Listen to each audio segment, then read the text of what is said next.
nasta'inuhu wa nastaghfiruh wa na'udzu billahi min shururi anfusina wa sayyiati a'malina may yahdihillahu fala mudhillalah wa may yudlil fala hadiyalah wa asyhadu an la ilaha illallah wahdahu la syarikalah wa asyhadu anna Muhammadan abduhu wa rasuluh. Ya ayyuhalladzina amanu taqullaha haqqa tuqatih wa la tamutunna illa wa antum muslimun. Ya ayyuhan nasu taqu rabbakumul ladzi khalaqakum min nafsin wahidah wa khalaqa minha zawjaha wa batha minhuma rijalan katsiran wa nisaa'a wattaqullaha alladzi tasaaluna bihi wal arham innallaha kana 'alaikum raqiba. Ya ayyuhalladzina amanu taqullaha wa qulu qawlan sadida yuslih lakum a'malakum wa yaghfir lakum dhunubakum wa man yuti'illaha wa rasulahu faqad faza fawzan 'azima. Amma ba'd, fa inna asdaqal hadits kitabullah wa khairal hadi hadi Muhammadin sallallahu alaihi wa ala alihi wasallam wa syarrul umuri muhdatsatuha fa inna kulla muhdatsatin bid'ah wa kulla bid'atin dhalalah wa kulla dhalalatin finnar. Hadirin jamaah pengajian rahimani wa rahimakumullah. Sebelum kita masuk pada bab yang berikutnya, yaitu dari membaca kitab Riyadhus Shalihin, yaitu taubat 8 kali pertemuan, dan ini adalah pertemuan yang ke-9. Insyaallah taala kita akan masuk pada bab as-sabar, itu babus sabar, bab kesabaran. Ya, kita menambahkan faidah dari bab taubat. Ya, kalau ada yang berpikir, biasanya ada beberapa orang yang sebagian manusia ketika dia mau bertobat, itu dia biasanya merasa bahaya bagi dirinya. Kalau dia bertobat, maka dia akan bahaya. Usahanya akan bangkrut, ya kan? Teman-temannya akan menjauhi dia, dan lain sebagainya, dan lain sebagainya. Itu biasanya di antara sebab-sebab yang menghalangi orang itu untuk bertobat. Dan kadang juga dia berpikir, ketika dia taat kepada Allah Subhanahu wa taala, maka susah di dalam mencari rezeki. Tetapi kalau dia melanggar aturan Allah Subhanahu wa taala, maka mudah dia akan mendapatkan rezeki. Ini dari hal yang merupakan tipuan yang disebut dengan istidraj. Istidraj. Dan ini telah datang hadis dari Nabi sallallahu alaihi wasallam dari sahabat Uqbah bin Amir. Dari Nabi sallallahu alaihi wasallam, beliau bersabda, "Idza ra'aita Allah yu'til 'abda minad dunya 'ala ma'asihi ma yuhibbu fa innama huwa istidraj." Hadis ini datang dari sahabat Uqbah bin Amir. Dari Nabi sallallahu alaihi wasallam, beliau bersabda, "Jika kamu melihat Allah memberi seorang hamba dari perkara dunia." Jadi jika kamu melihat ada Allah itu memberi seorang hamba ini dari perkara dunia, ala ma'asihi, atas perbuatan maksiat dia. Jadi kalau ada yang Allah beri terus dia, tapi berada di atas maksiat, mayuhibbu, apa yang dia sukai, Allah terus beri. Apa yang dia inginkan, terus Allah beri. Apa yang dia cintai, terus Allah beri. Maka kata Nabi SAW, fa innama huwa istidraj. Maka itu hanyalah istidraj. Itu perlalaian. Setelah itu Nabi SAW, summatala Rasulullah SAW,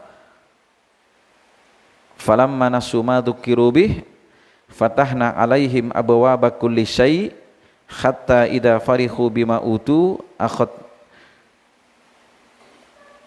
fatahna alaihim abwaaba kulli syai' hatta farihu bima utu akhadnahum baghtah fa idahum mublisun. Kemudian Nabi SAW membaca ayat dalam surat Al-An'am pada ayat yang ke-44. Falamma nasu ma dzukiru bih. Tatkala mereka melupakan apa yang diperingatkan dengannya.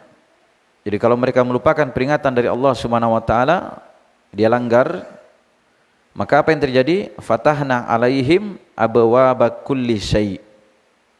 Kata Allah, kami akan bukakan kepada mereka pintu-pintu segala sesuatu. Nah, ini hebatnya ya. Kalau dia melanggar aturan Allah, dia melanggar apa yang diperingatkan kepada dia, apa yang terjadi? Justru fatahna alaihim abwaaba kulli syai'. Maka kami bukakan kepada mereka pintu-pintu segala sesuatu. Tapi perhatikan lanjutan dari ayatnya, hatta idza farihu bima utu.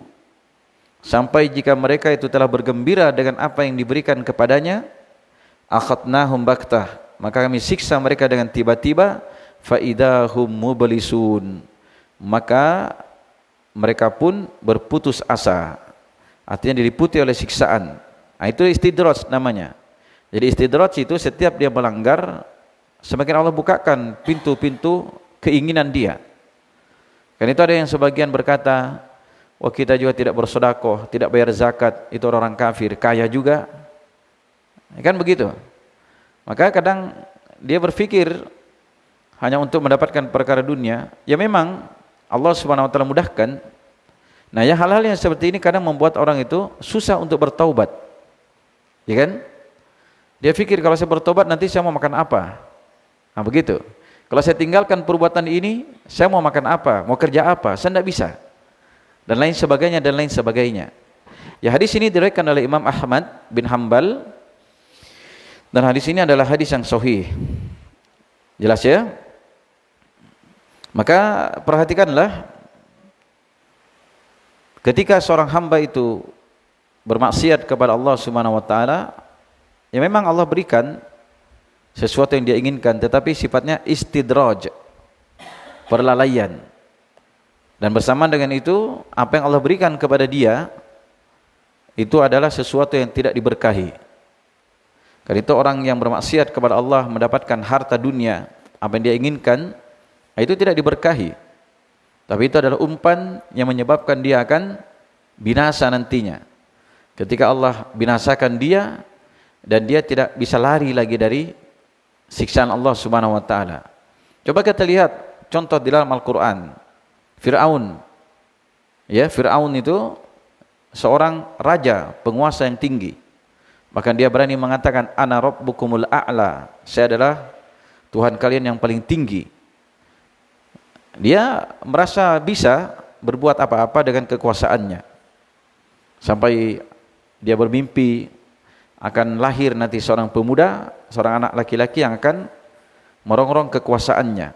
Dia perintahkanlah kepada pengikutnya untuk mencari setiap orang yang lahir di dunia ini laki-laki, bunuh. Kan begitu ya? Kalau ada yang lahir di dunia ini melahirkan anak laki-laki, bunuh. Itu yang dia takutkan. Tapi takdir Allah Subhanahu wa taala tidak bisa ditolak. Justru ketika Nabi Musa alaihissalam dilahirkan, ibunya bertawakal kepada Allah Subhanahu wa taala, berserah diri kepada Allah, dia hanyutkanlah di sungai. Ternyata siapa yang pungut? Istri Fir'aun yang memelihara Nabi Musa alaihissalam sampai dewasa, dipelihara di kerajaannya Fir'aun. Kan begitu. Maka setelah itu Nabi Musa inilah musuh dari Fir'aun tersebut. Dan akhirnya Allah Subhanahu wa taala tenggelamkan dia dan tidak ada yang bisa menolongnya. Demikian pula orang yang tomak terhadap harta dunia. Ada juga kisah di dalam Al-Quran dari pengikutnya Fir'aun juga. Ini zaman Nabi Musa juga yang disebut dengan Korun. Karena itu kalau kita mendapat harta di dalam bumi, ketika digali pasti dinamakan harta Korun. Ya, walaupun harta Korun itu kemungkinannya tidak sampai di Indonesia ini, ya kan? Disebutkan di dalam Al-Quran, kunci gudang hartanya saja, kalau ada orang yang besar-besar itu ingin memikulnya, itu sangat berat. Itu berkunci gudang hartanya. Tidak tahu bagaimana hartanya. Tetapi bersama dengan itu, ketika dia diingatkan, suatu hari dia keluar bersama dengan orang-orangnya, membanggakan hartanya. Diingatkan dia, janganlah engkau menjadi orang yang berbangga. Apa dia katakan? Loh, saya ini kan innama utituhu ala ilmin indi. Hanyalah ini diberikan karena ilmu yang ada di sisiku. Artinya karena kepintaran dia. Akhirnya orang-orang yang cinta kepada dunia tertipu dengan keadaan Qarun. Apa kata orang-orang yang cinta dunia? Andaikan kita bisa seperti Qarun, ini adalah merupakan keberuntungan yang sangat besar. Nah, itu kata orang-orang yang ingin hidup seperti Qarun. Karena mereka hanya melihat hartanya saja yang banyak. Dianggap ini adalah keberuntungan yang besar. Tetapi apa yang terjadi setelahnya? Yang terjadi setelahnya adalah orang-orang yang solih itu mengatakan, wailakum, celakalah kalian. Thawabullah, balasan Allah itu lebih baik bagi orang-orang yang bersabar. Jelas ya? Jadi benar, ketika ditenggelamkan Qarun beserta hartanya, beserta rumahnya ke dalam bumi, tidak ada yang bisa menolong dia seorang pun juga, maka apa yang terjadi? Maka yang terjadi adalah barulah orang-orang yang cinta ingin seperti Qarun itu terbelalak mata mereka. Oh, andaikan kita tidak diselamatkan oleh Allah Subhanahu wa taala, mungkin seperti Qarun juga ditenggelamkan dalam bumi. Nah, itu akibat dari apa? Dia melupakan peringatan dari Allah Subhanahu wa taala. Itu yang disebut dengan istidraj. Tapi orang-orang yang berilmu, ketika dia melihat hal yang terjadi seperti itu, dia paham bahwa ini adalah fitnah. Itu adalah cobaan. Maka apa dia katakan? Celakalah kalian. Sesungguhnya balasan Allah itu lebih baik bagi orang-orang yang beriman dan beramal solih. Bagi orang yang menginginkan kehidupan negeri akhirat. Nah, itu kebaikannya di situ letaknya. Maka apa yang terjadi setelah itu? Maka ketika terjadi fitnah, Qarun itu ditenggelamkan oleh Allah SWT ke dalam bumi, barulah sadar orang-orang yang menganggap bahwa Qarun tadi berada di atas kebaikan. Setelah ditenggelamkan, baru mereka terbelalak. Maka dari sinilah kata Al-Hasan Al-Basri, bahwasanya fitnah itu cobaan, itu diketahui oleh orang-orang yang berilmu sebelum terjadinya. Lihat ya, sebelum terjadinya Qarun ini ditenggelamkan ke dalam bumi, itu orang yang berilmu sudah paham ini pasti bahaya ini. Begitu. Tapi fitnah itu, cobaan itu diketahui oleh orang-orang yang tidak berilmu setelah terjadinya fitnah itu. Lihat ya, ketika Qarun sudah ditenggelamkan, baru mereka sadar bahwa ini bahaya. Nah, itulah bedanya antara orang yang berilmu dengan orang yang tidak berilmu. Nah, ini dijadikan dalil oleh para ulama bahwasanya orang-orang yang berilmu itu bisa mengetahui fitnah apa yang terjadi sebelum terjadinya. Maksudnya kalau dilakukan begini berarti bahaya nanti, akibatnya begini. Nah, itu kan dari sisi ilmu dia ketahui. Tapi orang-orang yang cinta kepada dunia, oh, dia tidak tahu dia. Dia menganggap bahwa wah, ini kan kalau kita seperti ini pasti keberuntungan ini. Tidak apa-apalah kita berbuat dosa. Nanti kalau sudah tua baru kita bertobat. Kan begitu? Tidak apa-apalah kita melakukan ini dan itu ya. Nanti setelah kita berhasil baru kita bertobat dan lain sebagainya. Begitu. Tetapi fitnah itu diketahui oleh siapa? Oleh orang-orang yang berilmu sebelum terjadinya. Begitu ya. Tapi ini diketahui oleh orang-orang yang berilmu setelah terjadinya. Nah, ini yang disebutkan oleh para ulama terkait dengan masalah ini, masalah Qarun ini. Jadi Al-Hasan Al-Basri berkata, kata beliau, sesungguhnya bila fitnah itu datang diketahui oleh setiap alim, setiap orang yang berilmu, dan apabila telah terjadi, itu telah lewat, maka barulah diketahui oleh orang-orang yang jahil. Oleh orang-orang yang jahil. Ya, kisah ini bisa dibaca dalam surat Al-Qasas ayat ke-79 sampai pada ayat yang ke-81. Itu kisah siapa? Qarun yang keluar kepada kaumnya dalam kemegahannya. Jadi berkatalah orang-orang yang menghendaki kehidupan dunia, moga-moga kiranya kita mempunyai seperti apa yang telah diberikan kepada Qarun. Nah, itu kan dia berkeinginan seperti itu. Moga-moga kita bisa apa? Kiranya kita itu mempunyai seperti apa yang diberikan kepada Qarun. Sesungguhnya itu dia benar-benar mempunyai keberuntungan yang besar. Tapi berkatalah orang-orang yang dianugerahi ilmu. Apa kata orang-orang yang berilmu? Celakalah kalian. Pahala Allah adalah lebih baik bagi orang-orang yang beriman dan beramal soleh. Dan tidak diperoleh pahala itu kecuali oleh orang-orang yang bersabar. Illa sabirun, kecuali orang-orang yang bersabar. Nah, ini akan terkait dengan pembahasan kesabaran tadi. Terkait dengan masalah dunia, kita jangan melirik kepada orang-orang yang dianggap berhasil dalam kehidupan dunia, tetapi dia banyak pelanggaran dari sisi syariat. Nah, ini yang banyak membuat manusia tertipu.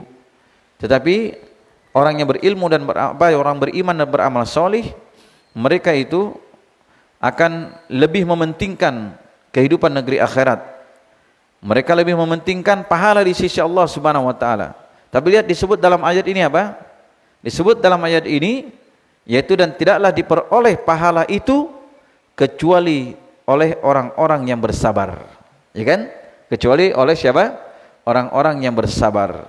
Maka kata Allah, kami benamkan Qarun beserta rumahnya ke dalam bumi, maka tidak ada baginya suatu golongan pun yang menolong dia terhadap azab Allah, dan tiadalah ia termasuk orang-orang yang dapat membela dirinya.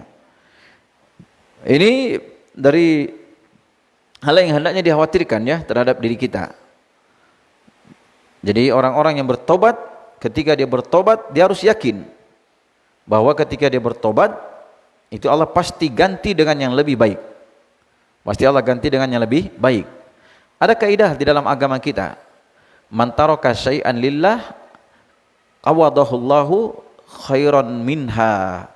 Ini kalau dari sisi lafaz hadis lemah ya, tapi dari sisi yang lain ini jadikan kaidah oleh para ulama. Jadi kaidahnya apa? Siapa yang meninggalkan sesuatu karena Allah, jadi dia tinggalkan sesuatu ini karena Allah, awadahullahu khairan minha, Allah akan mengganti untuk dia yang lebih baik dari yang dia tinggalkan tadi. Paham? Ini kata para ulama, ketika dia meninggalkan maksiat ini karena Allah, pasti Allah ganti dengan yang lebih baik. Mungkin yang lebih baik itu Allah tanamkan keimanan dalam hatinya. Mungkin Allah ganti dari akhirat nanti dengan pahala yang lebih baik daripada apa yang dia kumpulkan dari perkara dunia tadi. Ini dari pokok-pokok yang hendaknya kita pikirkan dan kita renungi di dalam kehidupan kita.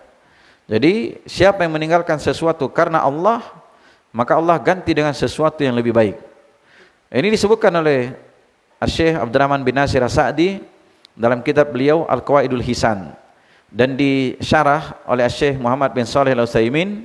Beliau berikan contoh-contoh. Di antara contohnya kisah Nabi Yusuf alaihissalam. Ketika Nabi Yusuf alaihissalam tinggal bersama penguasa, di dalam rumah dia bersama istri penguasa tersebut, Al-Aziz. Maka dia diajak oleh istri penguasa itu, istri pembesar ini. Tapi karena keimanan yang ada di dalam dada dari Nabi Yusuf alaihissalam, dia justru lari meninggalkan perkara itu. Sampai dia lari ke pintu, akhirnya ditariklah bajunya, akhirnya robek. Pas ketika dibuka pintu, pas ada suami dari perempuan tersebut. Dia tuduhlah Nabi Yusuf alaihissalam ingin berbuat serong kepada dia. Makanya bagaimana katanya hukuman orang yang berbuat serong kepada istrimu? Akhirnya diberikanlah persaksian. Maka ada yang memberikan persaksian, itu dilihat katanya, kalau yang robek itu bagian depan, bajunya bagian depan di sini, berarti Yusuf yang salah, ya kan? Tapi kalau bajunya itu robek bagian belakang, berarti perempuan tadi yang salah. Ketika dilihat baju Nabi Yusuf di mana robek? Di belakang, karena Nabi Yusuf lari, ditarik dari belakang, robek bajunya. Tapi Nabi Yusuf alaihissalam lebih memilih untuk dipenjarakan saja. Lihat ya, dia lebih memilih untuk dipenjarakan daripada mengikuti maunya para wanita tadi. Akhirnya tersebar kisah ini ke negeri. Nggak tahu siapa yang buat berita itu. Begitulah namanya berita ya, kejadian. Karena ini kejadian kan di rumahnya dia kan. Tapi kenapa berita ini tersebar di negeri tersebut? Bahwasanya si Zulaikha ini cinta kepada pemuda peliharaannya. Ya, akhirnya karena wanita ini merasa bahwa dia ini dituduh macam-macam, sudah dia undanglah para wanita-wanita yang berbicara miring tentang dia. Kalian belum tahu, katanya kan, saya ini hidup satu rumah dengan Yusuf ini. Siapa yang tahan melihat wajahnya? Kan gagah sekali. Kan begitu. Sudah, kalian datang ke rumah saya.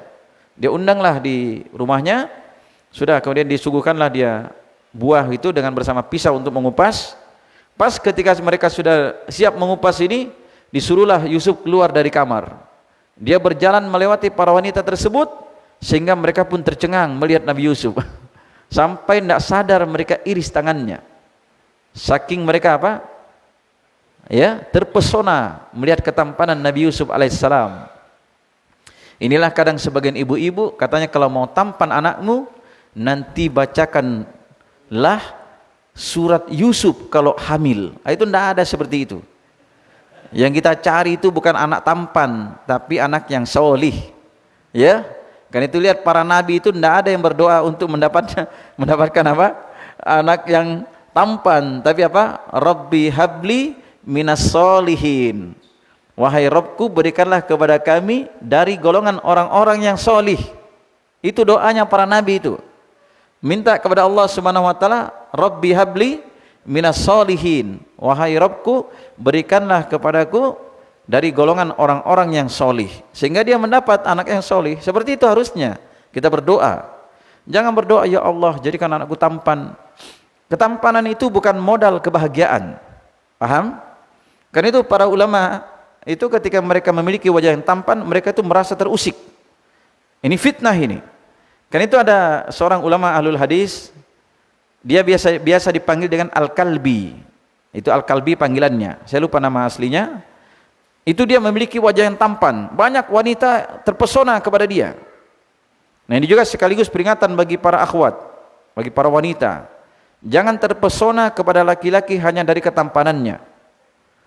Maka ketika banyak wanita-wanita yang terpesona kepada dia, wah, dia sadar bahwa ini fitnah, ini wajahnya ini.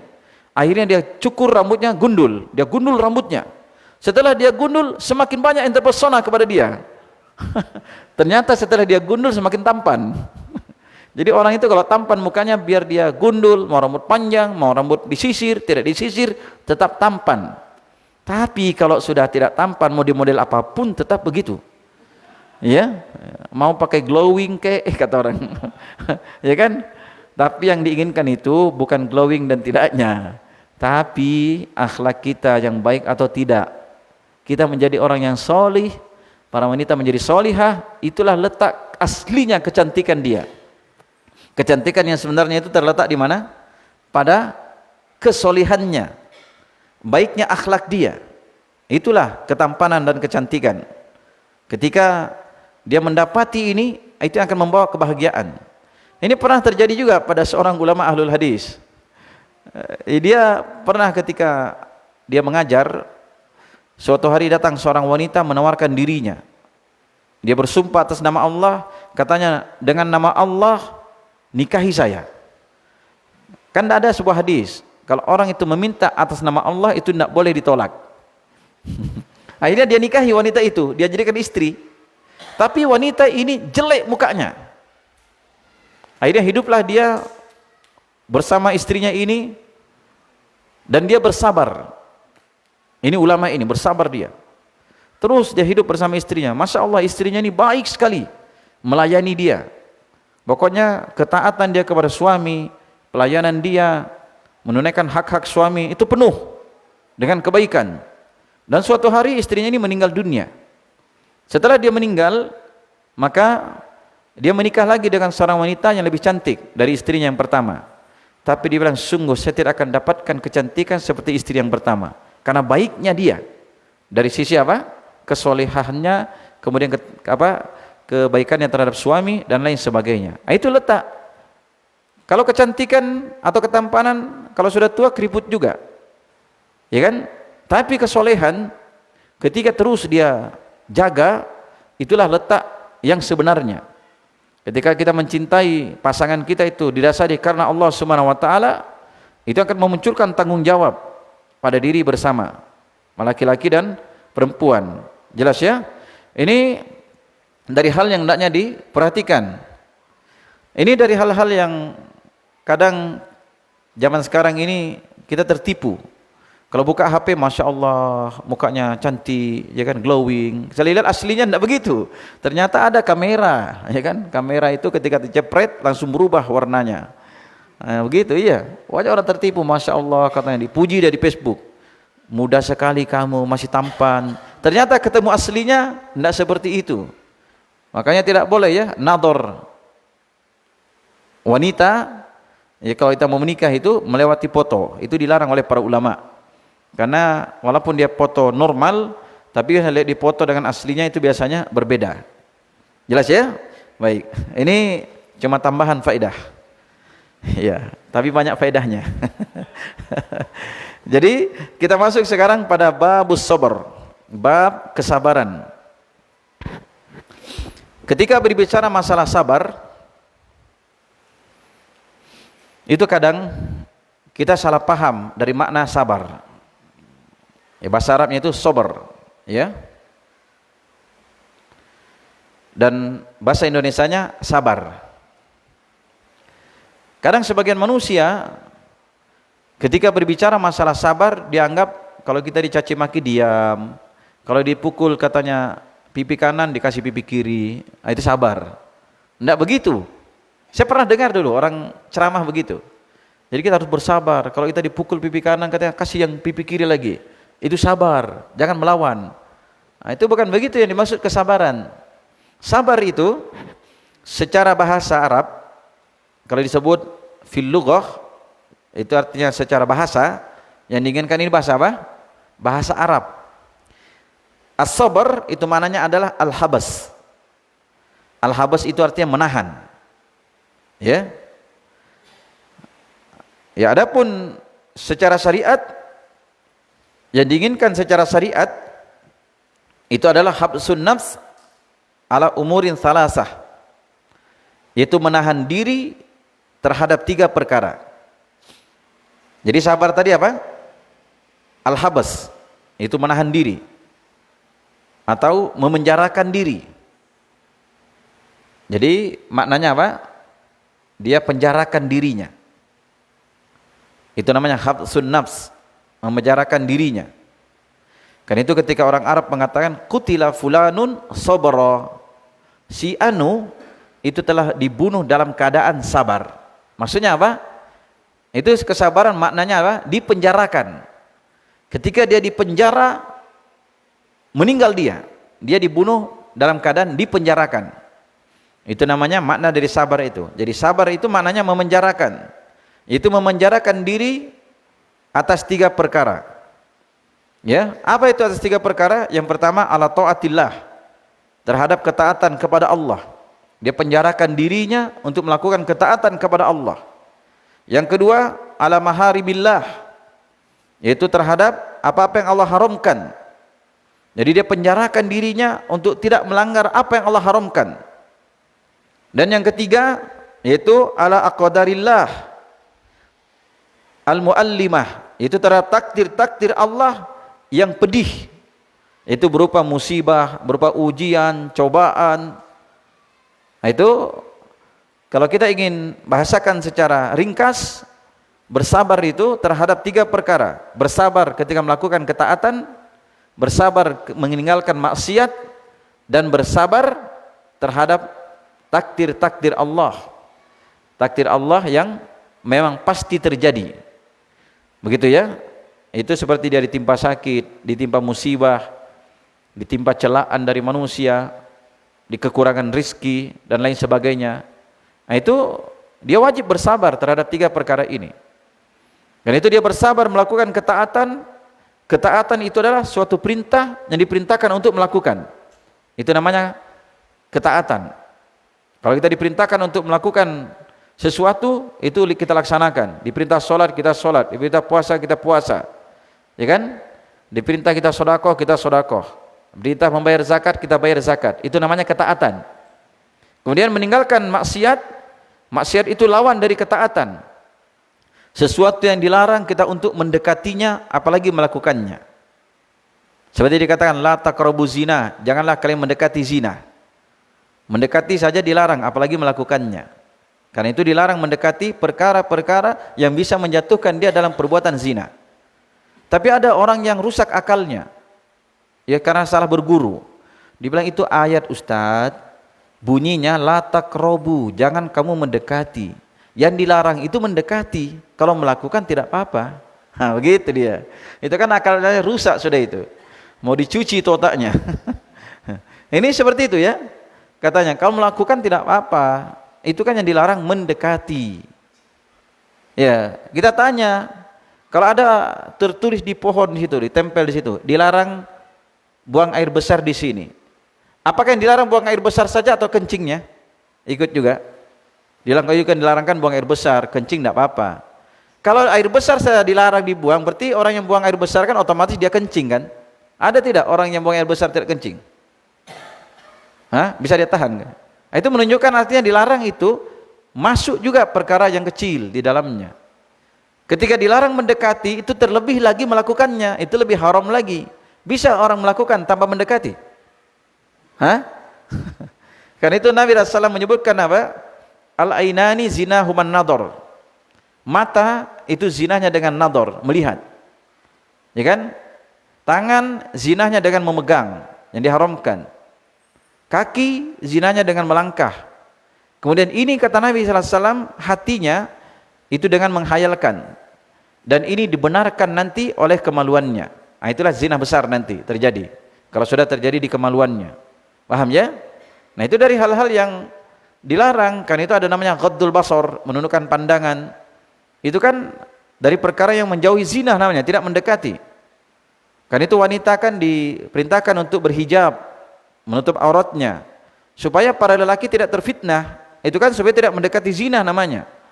Tetapi ada sebagian manusia sekarang, ya karena kurangnya ilmu atau kurangnya ilmu itu meresap pada dirinya, kalau bertemu laki-laki secara nyata begini, oh lari itu akhwat itu biasanya. Sebagian ya tentunya, 1-2 orang yang pernah kita lihat.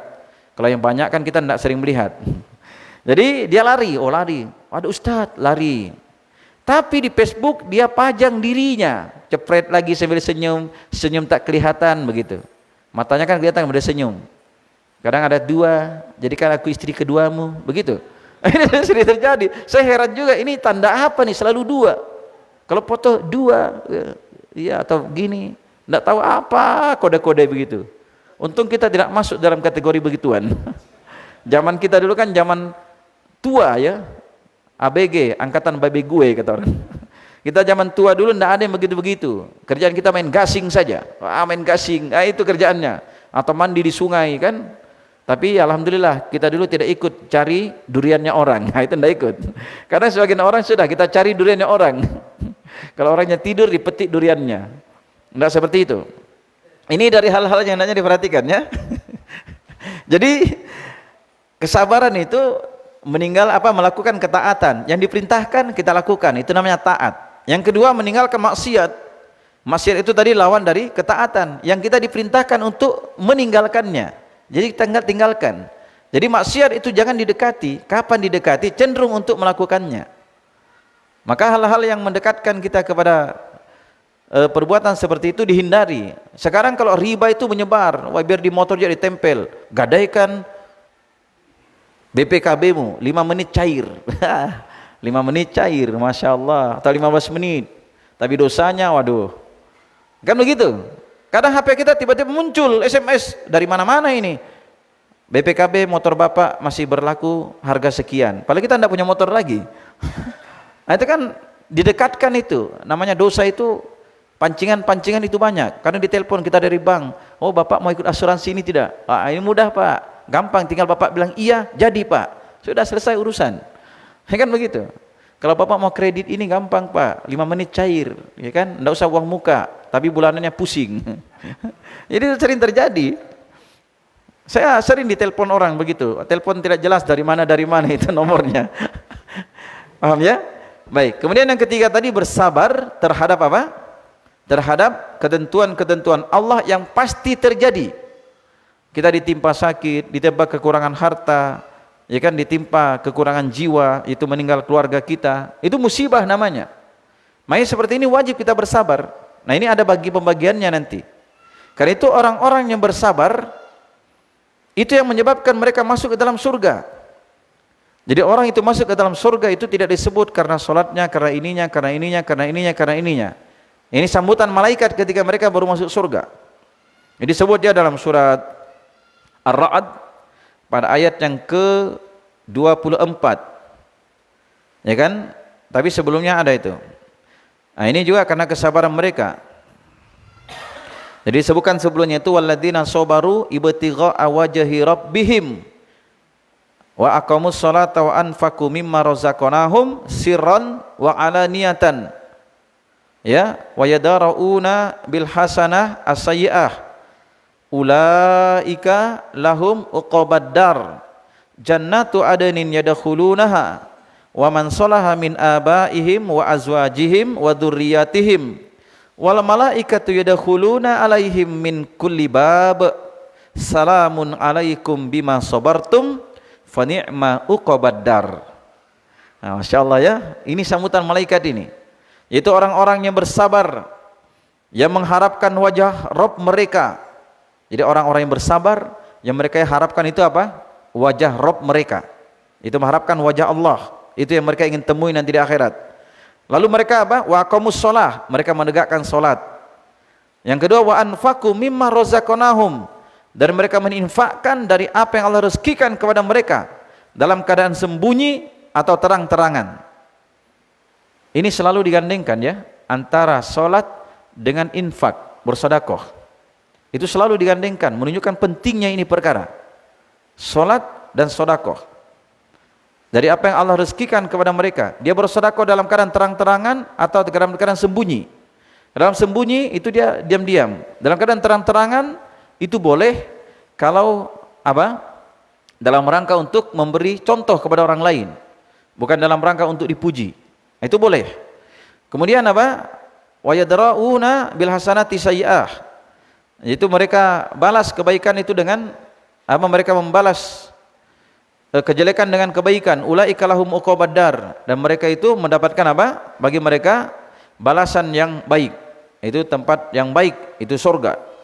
Jannatu adnin, itu Jannah Aden, surga Aden.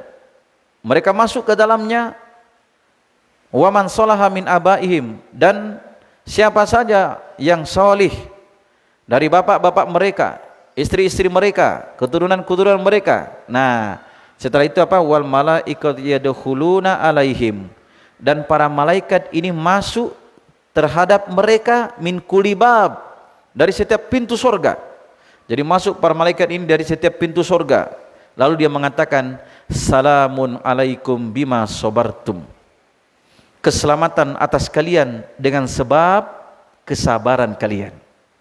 Lihat ya, ini sambutan malaikat kepada penduduk surga Aden. Salamun alaikum, keselamatan atas kalian. Bima, dengan sebab ma apa-apa, sabartum, yang kalian telah bersabar. Itu kuncinya kehidupan. Kapan kita bersabar, itu kunci masuk surga. Bersabar kita berla ilaha illallah. Bersabar kita mempersaksikan Muhammad sebagai Rasulullah. Kan begitu. Bersabar kita melakukan ketaatan, bersabar meninggalkan maksiat, bersabar terhadap musibah. Ini yang menyebabkan mereka masuk surga. Keselamatan atas kalian dengan sebab kesabaran kalian.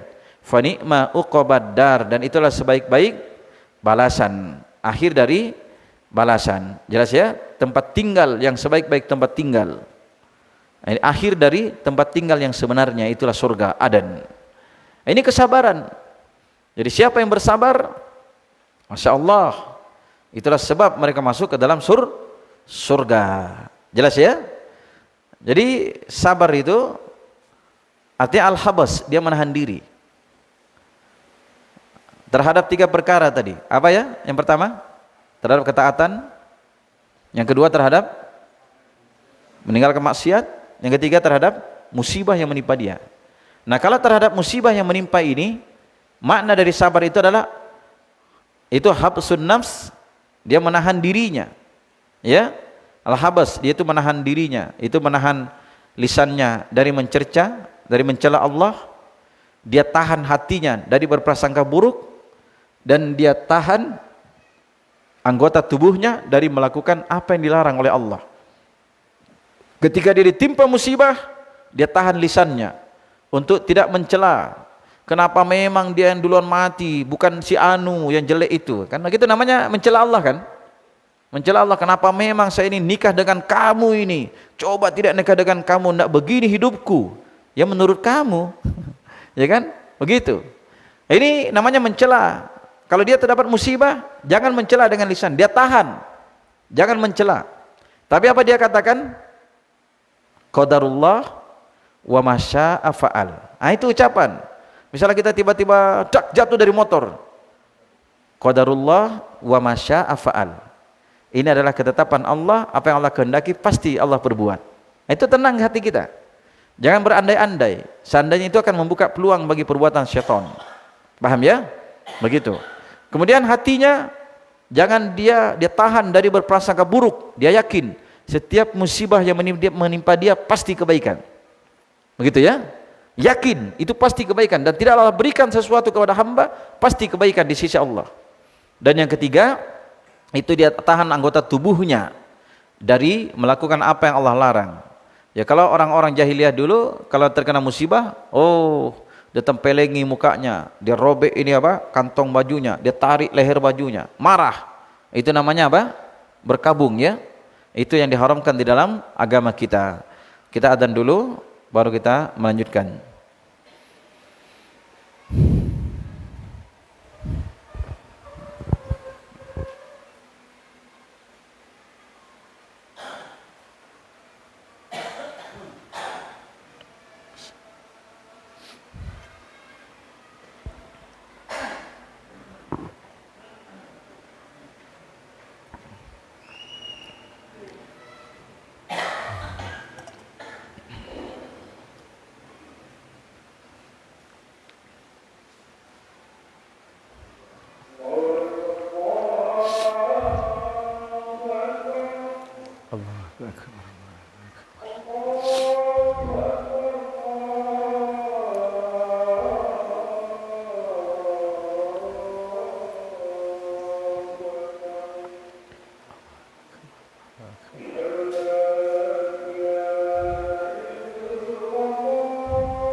Kita lanjutkan.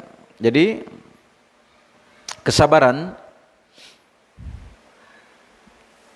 terhadap musibah itu dia tahan lisannya dari mencerca, dan dia tahan hatinya dari berprasangka buruk terhadap Allah, dan dia tahan anggota tubuhnya dari melakukan apa-apa yang diharamkan. Bagi kita lihat di sini yang pertama apa? Bersabar terhadap ketaatan. Bersabar terhadap ketaatan kepada Allah Subhanahu wa taala ini berat dan sulit bagi seorang manusia. Apalagi amalan tersebut dibarengi dengan tubuh yang lemah, ya kan, harta yang kurang dan lain sebagainya, kadang semakin berat dia rasa. Dan itu tidak mudah dia lakukan kecuali dibarengi dengan kesabaran. Kita tidak usah berbicara banyak tentang ibadah-ibadah. Kita kembali saja dulu kepada rukun Islam. Rukun Islam ada berapa? Ada 5, ya kan? Yang pertama 2 kalimat syahadat. Ini saja bersaksi terhadap 2 kalimat syahadat ini banyak yang tidak mampu bersabar. Ini baru rukun pertama. Rukun pertama terdiri dari 2 kalimat syahadat. Syahadat yang pertama persaksian apa? La ilaha illallah. Tidak ada sesembahan yang berhak disembah kecuali Allah. Jadi seluruh ibadah kita itu hanya untuk Allah Subhanahu wa taala semata. Kemudian yang kedua, dia bersaksi bahwa Muhammad adalah Rasulullah. Keharusannya apa? Yaitu mentaati Rasulullah. Yaitu kewajiban dia ketika bersaksi bahwasanya Muhammad sebagai Rasul, sebagai Rasulullah, mentaati terhadap segala yang beliau perintahkan, meninggalkan terhadap segala yang beliau larang, membenarkan terhadap segala yang beliau beritakan, dan tidaklah dia beribadah kepada Allah kecuali dengan apa yang dituntunkan oleh Rasulullah sallallahu alaihi wasallam. Ini saja baru 2 kalimat syahadat ini jarang yang mampu bertahan. Tidak sabaran dia, aduh kalau kita taat terus kepada Allah ini, mentauhidkan Allah ini lama kita ini baru bisa berhasil ini. Kenapa tidak melanggar sedikit? Kan begitu. Ketika melanggar sedikit, oh berhasil. Kadang juga cinta ditolak, dukun bertindak. Misalnya kan, kalau kita melamar tuh enggak, waduh enggak jadi-jadi ini. Sudah datang saya ke dukun, cari ilmu pelet. Nah kan sudah, dia tidak mentauhidkan Allah lagi di situ. Terjatuh dalam kesyirikan. Wah ini kenapa ini susah sekali hidup ini. Dagang tidak laku-laku, tidak bisa laris. Ya kan? Usaha ini sebentar kita kerja dipecat. Sudah beli jimat saja. Ada jimat bambu petuk gitu, apa namanya? Itu katanya ada dijual, ini bisa tidak miskin 7 keturunan. Tapi saya jual karena mau beli beras. Yang jual saja kehabisan beras, gimana? Tidak bisa miskin 7 keturunan. Itulah kalimat-kalimat apa namanya orang-orang yang kurang akalnya seperti itu ya. Tapi banyaknya percaya, banyak yang percaya. Ini baru pertama ini banyak dia mau ibadah kalau dipuji oleh manusia, tidak ikhlas karena Allah. Nah, itu sudah gugur ini dari syahadat yang pertama. Karena syahadat yang pertama ini mengharuskan keikhlasan di dalam seluruh ibadah. Syarat yang kedua ini mempersaksikan Muhammad, mentaati terhadap segala yang beliau perintahkan. Nah, itu butuh kesabaran. Ketika Nabi perintah ini, Nabi perintah ini, Nabi perintah ini, butuh bersabar untuk melaksanakannya. Tanpa kesabaran susah, berat itu. Dan banyak terjadi ketika manusia ditekan oleh keadaan kehidupan, tertekan dengan keadaan ekonomi misalnya, kadang dia tidak bersabar melakukan ketaatan kepada Rasulullah, sehingga dia tinggalkan ketaatan itu, melanggar. Nah, ini tidak kuat kesabarannya. Paham ya? Ketika yang dilarang oleh Rasulullah, penasaran, ingin coba-coba. Membenarkan juga apa yang datang dari Nabi, sudah kadang dia tidak benarkan. Tapi yang datang dari orang-orang yang tidak jelas, oh percaya sekali. Kalau sudah baca berita, nih lihat ada beritanya sudah beredar ini. Dia percaya itu, bahwasanya besok terjadi kiamat ini. Ya kan? Begitu. Kapan dia tahu? Sementara berita dari Nabi jelas tanda-tanda hari kiamat. Nggak tahu ini tahun ini ada nggak lagi berita tentang kiamat. Kalau angkanya sama itu, dulu kan tanggal jam 9 bulan 9 tahun berapa? 2009 waktu itu. Katanya akan terjadi kiamat. Oh sepi waktu itu kota. Kota itu sepi waktu itu. Ternyata tidak ada kiamat. Yang bikin berita itu yang kiamat. Saya ingat waktu itu. Saya waktu itu berada di kota Balikpapan itu. Pas kita waktu itu belajar. Jadi kita tidak peduli yang seperti itu. Ada berita bahwasanya nanti tanggal 9 jam 9 tahun 2009. Ya kan begitu ya. Bukan, ya 2009 waktu itu. Itu katanya, bukan, 99, tahun 1999. Itu akan terjadi kiamat. Akhirnya tidak ada terjadi apa-apa. Sepi waktu itu, sepi kota. Pas jam 9 itu sepi. Sampai sore baru ada orang rame-rame. Ya, ini dibohongi saja. Nah sekarang yang kedua, rukun Islam yang kedua apa? Solat. Ini solat ini banyak yang tidak bersabar di sini, tidak mampu bersabar melakukan ketaatan. Dia bisa solat saja 5 waktu ini, itu harus dikuatkan dengan apa? Kesabaran. Tanpa adanya kesabaran dia tidak mampu melakukan terus solat. Setelah dia solat pun dia ikhlas, terus menerus dia di atas keikhlasan, itu butuh kesabaran. Paham ya? Butuh kesabaran. Karena itu kesabaran terhadap ketaatan ini harus betul-betul dia minta kepada Allah Subhanahu wa taala. Minta dikaruniakan kesabaran. Karena tanpa kesabaran tidak mungkin dia bisa melakukan ketaatan terus-menerus. Betapa banyak manusia ketika dia melakukan hal-hal yang lain tahan dia lama-lama. Tapi sholat yang 5 menit saja itu tidak mampu dia. Dia berjalan jauh-jauh jalan kaki mampu. Tapi rumahnya dekat dengan masjid tidak mampu dia datang ke masjid. Itu banyak terjadi atau tidak? Banyak terjadi. Banyak terjadi dengan berbagai macam alasan. Dia sholat, kalaupun dia mampu pergi sholat, kalau sholatnya itu ngebut. Kalau imamnya sudah baca amma yatasaalun, waduh, imamnya ini bunuh diri kita ini. Panjang sekali bacaannya, baru amma yatasaalun. Sudah lama sekali katanya. Nah ini begitu kan? Panjang sekali bacaannya, kata Allah, tidak tahan dia berdiri. Tapi kalau berdiri bermaksiat, tahan sekali dia. Biar di mana tempat maksiat, dikejar, dicari. Bahkan dia mampu bertahan. Nah itu terbalik ya. Jadi bersabar itu harus pas tempatnya dan harus mengetahui makna dari kesabaran. Kemudian demikian pula dia membayar zakat.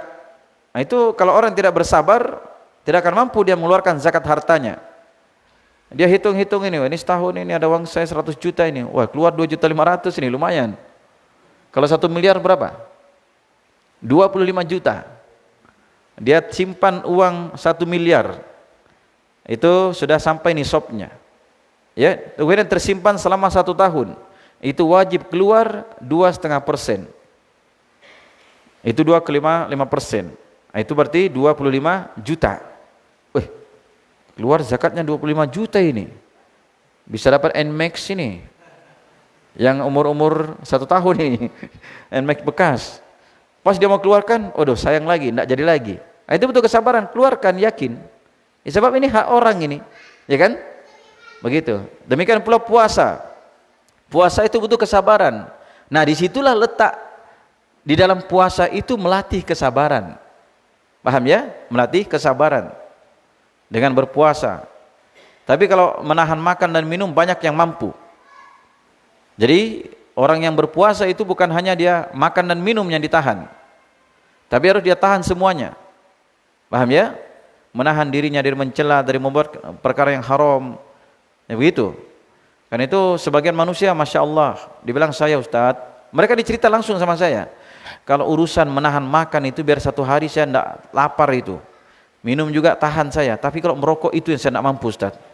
Nah mampu sekali saya tinggalkan Ustadz, makanya saya tidak puasa. Siapa suruh kamu merokok? Itu banyak terjadi itu. Sama juga cerita orang pergi ke kebun ya, pada pergi kerjaan, sudah jauh dia jalan sekitar 1 kilo ini.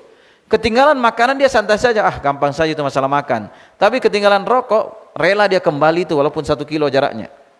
Walaupun dia harus ngutang dulu di toko. Nah itu tarikan maksiat itu kuat sekali ya. Saya tidak menyinggung, yang tersinggung silahkan. Tidak apa-apa. Siapa suruh kan? Itu para dokter saya sudah sepakat bahwa itu mendatangkan penyakit. Dan ada beberapa teman itu meninggal karena rokok. Anaknya juga ada beberapa itu jantungnya bocor karena rokok. 2 anaknya, lahir anaknya sudah jantung bocor, dibawa ke rumah sakit, dirawat meninggal. Lahir lagi anaknya, jantung bocor lagi, dibawa ke rumah sakit, meninggal lagi. Apa kata dokter? Karena asap rokok. Bapaknya merokok di situ. Gimana ceritanya?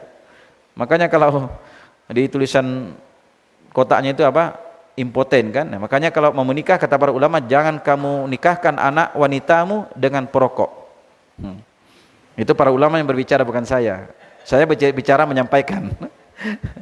Paham ya? Baik. Kemudian yang kedua apa? Itu bersabar terhadap apa-apa yang Allah haramkan.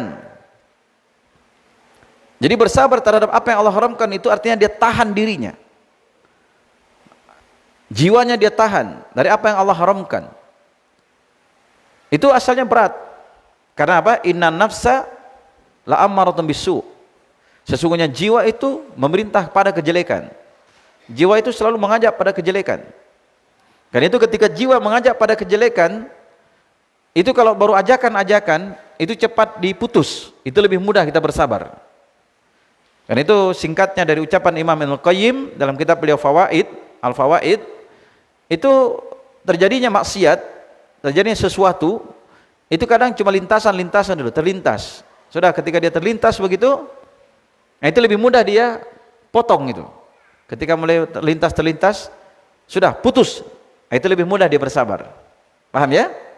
Kemudian yang kedua, kalau lintasan-lintasan ini dia ikuti, itu sudah akan berubah menjadi pikiran. Nah, kalau sudah dipikirkan ini, itu lebih berat dia putus. Lebih berat lagi dia bersabar, karena sudah terjadi pikiran. Kalau pikiran ini dia ikuti terus, itu akan sudah menjadi azam, menjadi tekad.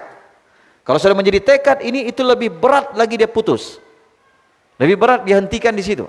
Kenapa? Yang namanya azam itu sudah tekad, tinggal menunggu waktu dan mencari celah untuk melakukannya.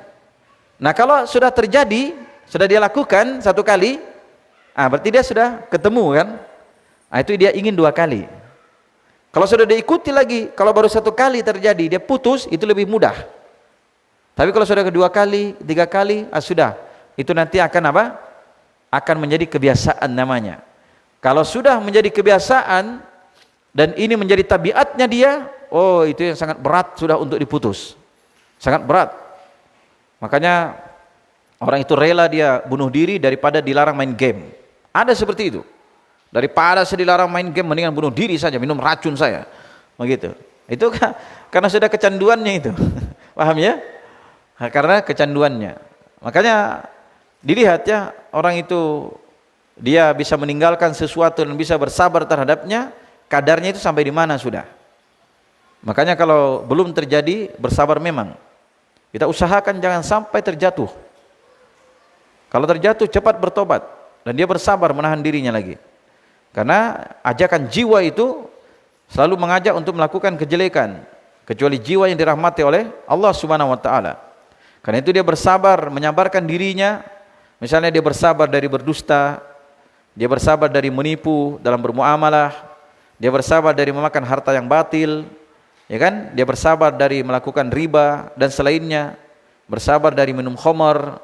Nah, ini bersabar dari mencuri, itu berat. Karena tarikan maksiat itu memang kuat sekali. Paham ya? Nah, kemudian yang terakhir sini yang ketiga apa? Bersabar ketika mendapat musibah. Ketika mendapat musibah, itu kalau musibah itu datang dari Allah Subhanahu wa taala secara langsung, itu biasanya manusia lebih mudah untuk bersabar. Iya atau tidak? Seperti dia sakit, lebih mudah dia bersabar. Ditimpa dia kekurangan hasil misalnya, lebih mudah dia bersabar. Tapi kalau musibah itu datang dari sisi manusia, di sini yang lebih berat dia untuk bersabar. Datang dari orang membicarakan kejelekan buat dia, nak tahan dia, kan begitu ya? Lebih susah. Atau dia sakit karena orang, akibat ulahnya orang. Misalnya orang ganggu dia, dorong dia, jatuh, patah dia, marah sekali ini. Nah, ini kan namanya dari sisi manusia terjadinya. Itu biasanya lebih susah dia bersabar. Dan itu bersabar terhadap apa yang Allah tetapkan, itu hukumnya wajib. Ya, wajib terhadap musibah yang menimpa dia. Karena itu orang yang tertimpa musibah, itu tadi apa? Dia tahan dirinya dari mencela. Dia tahan dirinya dari anggota hatinya dari berprasangka buruk terhadap Allah. Dan dia tahan anggota tubuhnya dari melakukan apa yang Allah dari apa-apa yang Allah larang.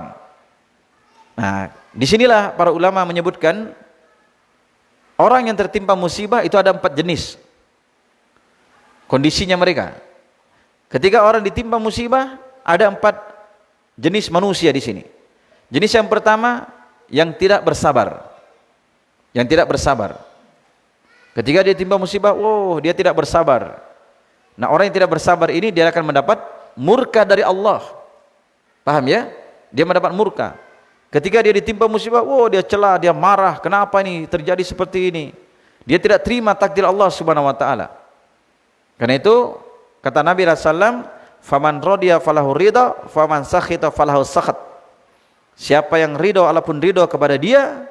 Siapa yang murka, Allah pun murka kepada dia. Jadi kapan dia murka terhadap musibah yang menimpa dia, Allah murka kepadanya. Karena musibah itu kalau sudah terjadi pada hamba, itu mau dia celah, mau dia apa, tetap seperti itu keadaannya. Kan sudah terjadi. Paham? Sudah terjadi. Cuma itulah tadi namanya kata, kalau saya tidak lampiaskan ini, keinginan hatiku ini diledakkan katanya, lebih berat. Jadi diledakkan mencela. Itu sebenarnya lebih bahaya. Paham ya? Ini kondisi yang pertama, ini tercela ini. Tercela.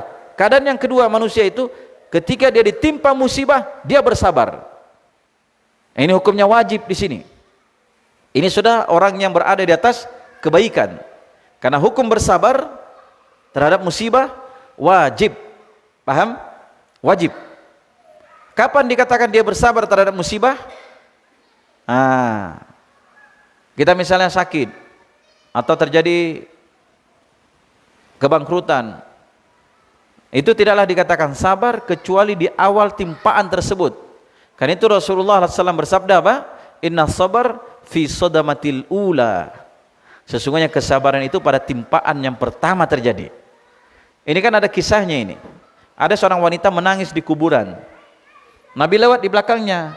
Kata Nabi, wahai engkau bertakwalah kepada Allah dan bersabarlah kamu. Nabi ingatkan, bertakwalah kepada Allah dan bersabarlah kamu. Wanita ini marah. Engkau tidak mengetahui apa yang menimpa saya, dia bilang. Setelah Nabi berlalu, dikabarkan kepada dia, yang menegur kamu tadi Nabi SAW. Langsung dia kejar Nabi sampai ke rumahnya. Ya Rasulullah, katanya, saya tidak tahu bahwa yang menegur tadi adalah kamu. Maka Nabi pun mengatakan kepada dia, inna sabar fi sodamatil ula. Sesungguhnya kesabaran itu pada timpaan yang pertama. Ketika kita ditimpa sesuatu, di sini harus bersabar. Ucapkan alhamdulillah ala kulli hal. Segala pujian bagi Allah atas segala sesuatu. Nah, itu kalau mendapat musibah. Kemudian apa? Itu diucapkan qadarullah wa masya'a fa'al. Ketetapan Allah, apa yang Allah kehendaki pasti terjadi. Nah, kemudian ini tingkatan yang apa? Tingkatan yang wajib, itu bersabar. Bersabar dengan lisannya, dia tahan dari mencerca. Dengan bersabar dengan hatinya, dia tahan dari berprasangka buruk. Karena Allah itu atas persangkaan hambanya. Dalam riwayat, dalam hadis qudsi, dalam riwayat Muslim, Allah berfirman apa? Kata Allah Subhanahu wa taala, ana ala dhanni abdi bi. Saya atas persangkaan hambaku. Ya kan? Silahkan kata Allah berprasangka sesuai kehendakmu. Jadi kalau hamba berprasangka baik, Allah berbuat baik. Hamba berprasangka buruk, maka keburukan buat dia. Allah sesuai dengan persangkaan hambanya. Begitu ya? Nah, ada yang tingkatan lebih tinggi dari kesabaran ini, yaitu ridho. Kalau bersabar ini tingkatannya berat dia tahan, tapi dia mampu tahan hatinya, mampu tahan anggota tubuhnya, mampu dia tahan lisannya, walaupun berat. Nah, itu namanya kesabaran. Tapi ada yang tingkatan di atas kesabaran lagi. Di atas kesabaran itu ada namanya apa? Ridho. Ridho, apa bedanya ridho dengan sabar? Kalau ridho itu dia ditimpa musibah atau tidak ditimpa musibah sama saja bagi dia. Sama saja. Dia tidak ditimpa musibah, ya tetap dia bersyukur, tenang dia. Ditimpa musibah, tetap dia sadari bahwa itu dari Allah. Pasti ada kebaikannya. Itu namanya ridho. Jadi kalau ridho itu lebih tinggi tingkatannya daripada kesabaran. Karena itu kata Rasulullah tadi apa? Faman rodiya falahur ridho. Siapa yang ridho, Allah pun ridho kepada dia. Tapi ada tingkatan yang paling tinggi ketika orang mendapat musibah. Apa itu? Bersyukur. Masya Allah ya. Ketika dia mendapat musibah, justru dia bersyukur. Jatuh teman dari motor, alhamdulillah. Kira-kira dimarahi tidak kita ini? Habis dikejar kita dengan parang.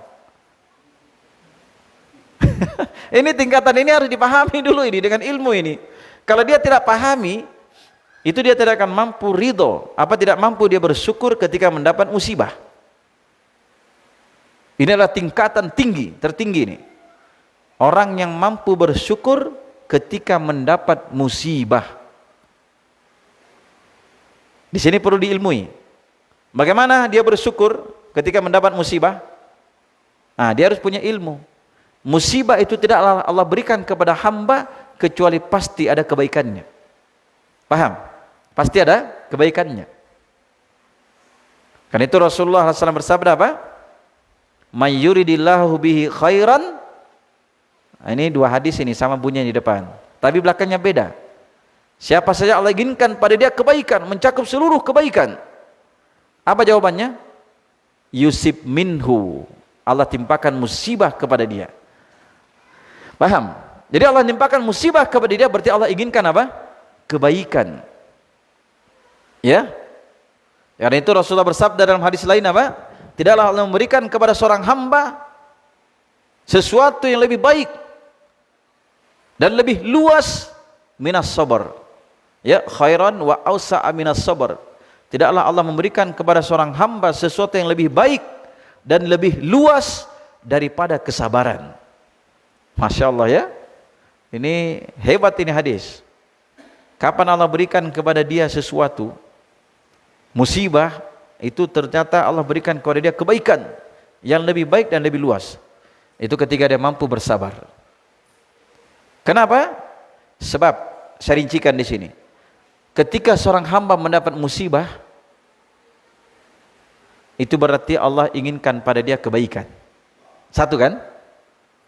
Nah ini yang pertama. Kemudian yang kedua, hikmah di balik musibah itu, kadang Allah timpakan musibah kepada hamba, Allah ingin hindarkan dia dari musibah yang lebih besar. Ya kadang kita naik motor tiba-tiba terpleset, aduh, jatuh kita, tidak bisa lanjut perjalanan, ya kan? Karena motornya rusak misalnya. Oh dia ini mikir sekali, aduh gimana ini. Kan dia pikir jelek. Ternyata setelah itu ada musibah yang lebih besar di depannya dia terjadi. Ternyata dengan dia terpleset tadi, terhindar dari musibah yang lebih besar. Yakin tidak kita ini? Hah? Ini terjadi ya. Saya ingat dulu kejadian waktu jatuhnya itu jembatan Tenggarong ke dalam Sungai Mahakam. Itu ada seorang pemuda, dia sampai stres dia waktu itu. Dia waktu itu terpleset dengan motornya, jatuh dia, ternyata itu jembatan jatuh. Untung dia tidak kena itu jembatan. Karena dia menyaksikan secara langsung, akhirnya dia stres memikirkan itu. Coba dia terus tadi, mungkin dia jatuh tenggelam di situ. Paham? Ini pernah kejadian juga, ada teman, dia pernah mengalami musibah. Keluarga kami ini. Dia naik mobil, itu jauh perjalanannya. Ini ternyata mobil ini banyak sekali macet-macetnya. Sebentar-sebentar bocor ban lagi. Waduh, bocor ban lagi ini. Mobil disewa waktu itu. Sebentar-sebentar macet lagi, diperbaiki lagi, jalan lagi. Paling jalan katanya tidak jauh, paling 1 kilo jalan, 2 kilo, macet lagi. Sampai putus asa ini sudah sopirnya itu. Ternyata apa yang terjadi? Pas ketika itu mereka pindah mobil. Pas mereka pindah mobil, ikut mobil lain. Sampailah di Sungai Panjang. Itu ada Sungai Panjang. Luas itu sungai, mungkin ada 100 meteran lebih.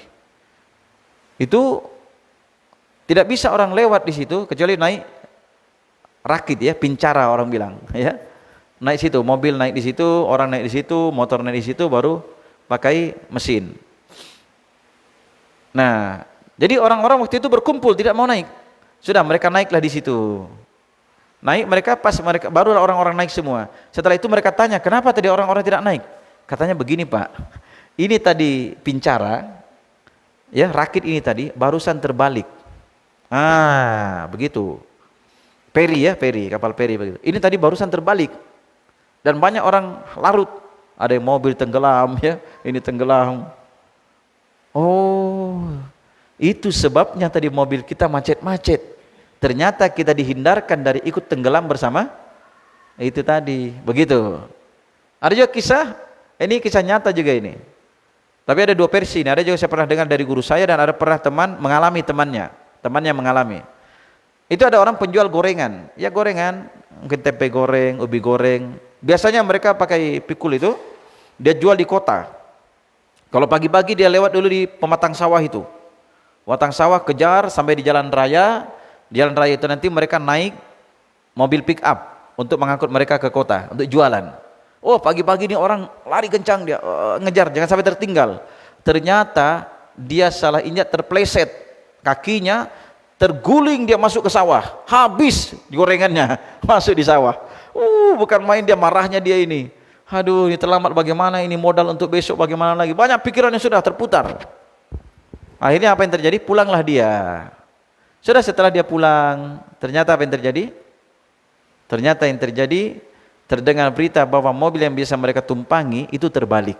Itu jelas. Nah ini kejadian nyata juga. Ada teman di Mamuju itu, dia pernah naik mobil, naik bus besar itu ke Makassar. Tiba-tiba naik anak muda bertiga dengan dua saudaranya. Dia ini anak muda ini, ada adiknya kecil, ada adiknya lebih kecil. Naik cuma duduk di lorong saja gini, di kursi-kursi plastik. Nggak jauh itu jalan mobil, tiba-tiba dapat mobil truk jatuh kepalanya ke jurang begitu. Langsung dia lihat, teriak dia, langsung dia teriak. Jadi ditanya oleh teman ini, kenapa dek? Ini pak, itu tadi mobil yang jatuh di jurang itu tadi mau kami tumpangi. Itu mobil dekat rumah kami. Nah, begitu. Ceritanya begini pak, bilang, kami tadi kan saya tunggu di pinggir jalan dengan dua saudara yang bertiga ini, menunggu mobil itu untuk numpang gratis. Kan kalau numpang kan gratis, naik truk itu, karena tetangga. Masa tetangga juga suruh bayar? Kan begitu. Akhirnya dia bilang tiba-tiba adik saya yang kecil ini minta bakso. Sudah ketika saya pesan di bakso, saya belikan dia bakso, lewat itu mobil. Waduh, ketinggalan gara-gara adik saya ini tadi katanya. Oh marah sekali saya pak, dia bilang. Ternyata hikmahnya itu tadi, terhindar dari musibah yang lebih besar. Ayo, paham? Nah ini hikmah ini namanya. Paham ya? Jadi kadang Allah timpakan musibah itu, Allah ingin hindarkan kita dari musibah yang lebih besar. Kadang Allah timpakan musibah agar kita bertobat. Kadang Allah timpakan musibah, Allah ingin menggugurkan dosa-dosa kita. Ini banyak hadisnya, insya Allah besok kita sampaikan. Jadi orang yang ditimpa musibah, itu dosanya berguguran. Bahkan kata Nabi SAW, tidaklah seorang hamba itu ditimpa musibah, kemudian ditimpa musibah lagi dia bersabar, ditimpa musibah lagi bersabar, sampai dia berjumpa dengan Allah Subhanahu Wa Taala tidak membawa satu pun dosa. Karena musibah yang menimpa dia ini menggugurkan dosa-dosa bagaikan pepohonan itu menggugurkan dedaunannya. Seperti itu. Paham ya? Nah, makanya kalau orang tertimpa musibah itu menyebabkan dia bersyukur dengan musibah yang menimpa dia. Di situ para ulama itu ketika memahami betul-betul musibah itu terjadi, kalau terjadi musibah menimpa dia, justru dia bersyukur. Dan kesyukuran itu baik bagi dia. Baik ya, Allah Ta'ala a'lam. Subhanakallahumma wa bihamdik, asyhadu an la ilaha illa ant, astaghfiruka wa atubu ilaik. Alhamdulillahi rabbil alamin.